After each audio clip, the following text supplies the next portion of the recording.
Hi friends, how are you? నేను మీ మంగలక్ష్మి. చిన్న షార్ట్ వీడియో చేస్తున్నాను. జీవితంలో దాచుకోవాల్సినవి, తీసివేయవలసినవి ఏమిటో తెలుసుకుందాం. ఒక అరటి పండ్ల వ్యాపారి పగలంతా పళ్ళు అమ్మి రాత్రికి ఇంటికి వెళ్లే ముందు మిగిలిపోయిన వాటిలో నుండి పాడైనవి, కుళ్ళిపోయినవి తీసేస్తాడు. నాణ్యమైనవి మాత్రమే భద్రంగా దాస్తాడు. మరునాడు అందులో నుంచి కొన్ని కుళ్ళిపోవచ్చు కదా, అందుకే వాటిని నిర్దాక్షిణ్యంగా తీసేస్తాడు. అయ్యో పడేస్తున్నాననే బాధ కూడా ఉండదు. ఎందుకంటే పాడైపోయినవి తీసేస్తే మంచి బాగుంటాయి కదా, లేకపోతే మంచివి కూడా పాడైపోతాయి అనేది అతని వ్యాపార దక్షత. అది అంతే.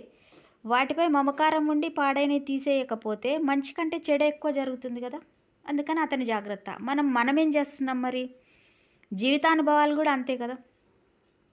బాధ కలిగించే ఆలోచనలను, ఆత్మవిశ్వాసాన్ని దెబ్బతీసే జ్ఞాపకాలను మనసులోంచి తీసేయాలి. తీసేస్తున్నామా? లేదు, పోగు చేసుకుంటున్నాం. ఏ రోజు చిట్టాపద్దులు ఆ రోజే పూర్తి చేయాల్సి. మరి క్షమించాల్సిన వారిని క్షమించాలి కదా. మరి సానుభూతి చూపించాల్సిన వారిని సానుభూతి చూపాలి. విమర్శించిన వాళ్ళని విమర్శించాలి, విమర్శించిన వాళ్ళని విస్మరించాలి. ఎలా విమర్శిస్తున్నారు వాళ్ళని పట్టించుకోవద్దు మనం. కానీ అదే విమర్శించరు కదా అనేది దాంతో కుంగిపోకుండా ఆ విమర్శలోని మంచిని మాత్రమే స్వీకరించాలి. మనల్ని విమర్శిస్తున్నారు, దేనికి విమర్శిస్తున్నారు ఏంటి అనేది ఆ మంచిని స్వీకరించాలి. అది వాళ్ళు ఏది చెప్పారు దాన్ని మనము పూర్తి చేయడానికి ప్రయత్నం చేయాలి. దాంట్లోంచి మంచిని స్వీకరించాలి.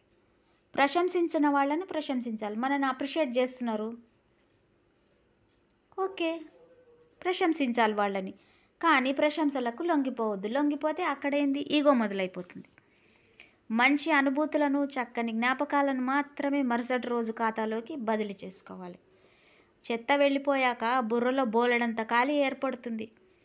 దానిని మంచి ఆలోచనలతో నింపితే మన జీవితం ఆనందమయంగా సాగిపోతుంది. అంటే ఏ రోజుకు ఆ రోజు పూర్తిగా అన్ని ఈ చెడు ఆలోచనలు, చెడు భావాలు వీటినన్నిటినీ కూడా తీసేసి మంచి ఏది ఉందో ఆ మంచిని మాత్రమే మనలో ఉంచుకుంటే ఈ పాడైపోయిన, కుళ్ళిపోయిన పళ్ళని తీసేసి మంచి పళ్ళను పెట్టుకున్నంత తృప్తి అన్నమాట. అంటే మన జీవితం కూడా అలా ఉండాలి. పాడైపోయిన పళ్ళని తీసేస్తే మంచి పళ్ళు ఎంత భద్రంగా ఉంటాయో, మనలోని చెడు ఆలోచనలన్నింటినీ తీసేస్తే మంచి ఆలోచనలు ఎంత భద్రంగా దాచుకోవాలో అంత భద్రంగా దాచుకోవాలి.